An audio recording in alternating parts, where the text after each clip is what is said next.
Who do you enjoy playing golf with the most, and why? Let's tee it up.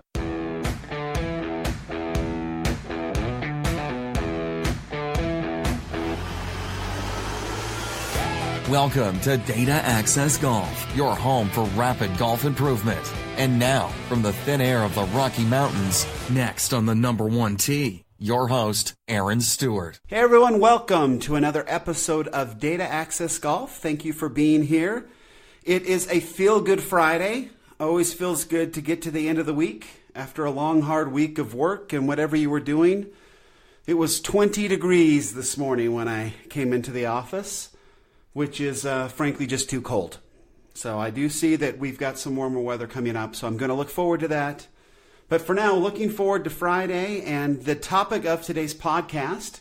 Who do you like to get out and play golf with and why? For me personally, it definitely playing with my grandfather was one of those, and I've talked about that a lot.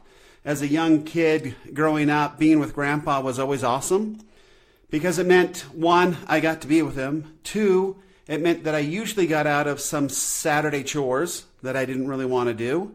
And I still don't want to do, but that's for another show. But I enjoyed being out there. It's where I learned to find passion for the game.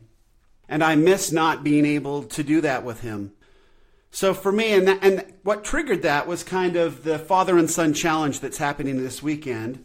I read where Jack Nicklaus was going to be playing with his grandson, which I think that for those of us that watch like everything with the Masters, he's playing with GT, his grandson GT, who was the same grandson who was with him at the Masters this year and had a hole-in-one. I don't know if you remember that. It's what Gary Player's kind of doing the commentary, and you can hear the crowd kind of edging the ball in. You can actually see the Nicklaus logo rolling over and over and over, and then very trickling into the cup, and then everybody goes crazy. And to see Jack Nicklaus hugging his grandson and being so excited for him, that's kind of what I remember. That's kind of what I remember about playing golf with my grandpa. He was always so excited for me that it was I don't know, just contagious, I guess. And that's where the passion sort of came from. I just loved to perform well in front of Grandpa.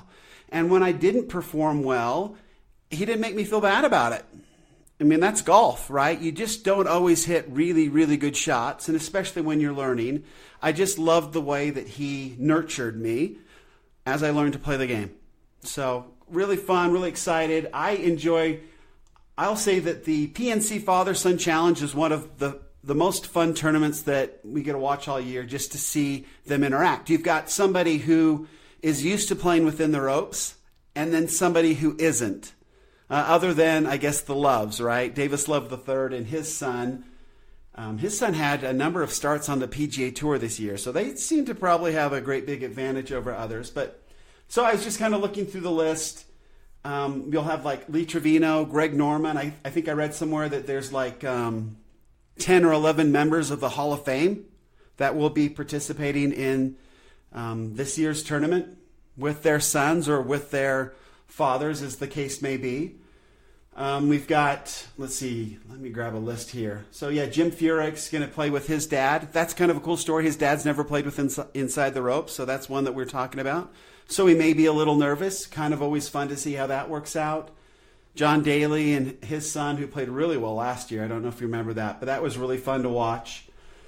Greg Norman, Lee Trevino, Nick Faldo will be there, Retief Goosen. So a lot of folks that we know and see. It's Drew Davis. That's Davis Love III's son, who played on the PGA Tour a few times. So there's not much that can go wrong on the golf course when you're together. And I remember playing with my boys as I was trying to help them prepare to try out for the golf tournament.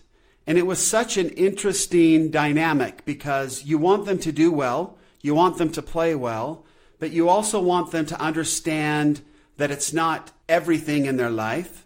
It is important, but there's a lot of good lessons that you can get from the golf course. And as a parent trying to raise a child, it's fun to have a playground like the golf course to help you kind of get into their heads what's most important about not only golf, but about life. And golf gives parents the perfect avenue to teach really, really good principles under the guise of you're just playing a game.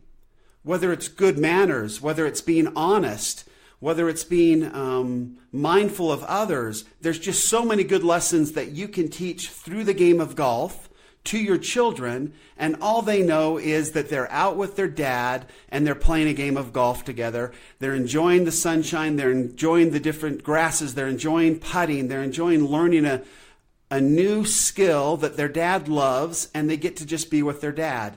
And then the dad gets to be with their children and then also gets to share with them not only something that they love and they're passionate about, but also so they can, just move on with their lives and be better people contributing to society in a positive way.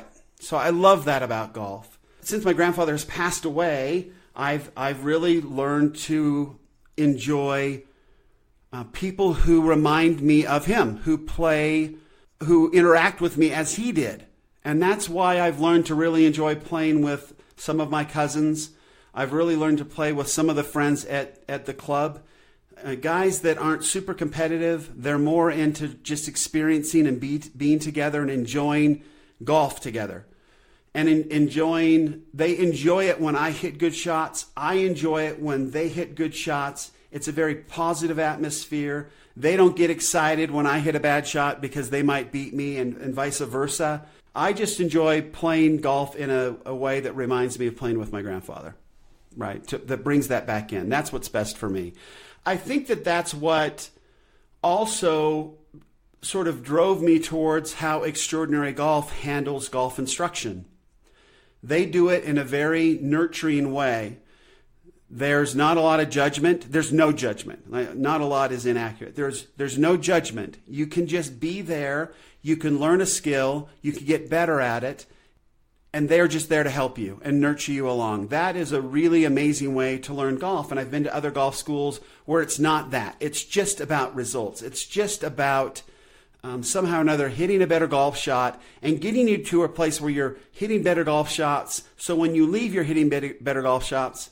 They know, well, that's probably not fair to say, but I got the feel that at some golf schools, they wanted me to be hitting well when I left, so I'd leave them a good review and feel good about my experience there, but they knew darn well that they hadn't fixed anything, and by the time I got home a couple weeks later, it was all going to go to, the crapper, but it wouldn't be their fault. I would be gone. At Extraordinary Golf, it's definitely about learning and learning to coach yourself, so when they send you home and the school is over, you may not be hitting the best shots you've ever hit in your life, but they know that you're well on your way, and they know if you stick with what you worked on with them, that it will have a positive effect on your game, and you will play better.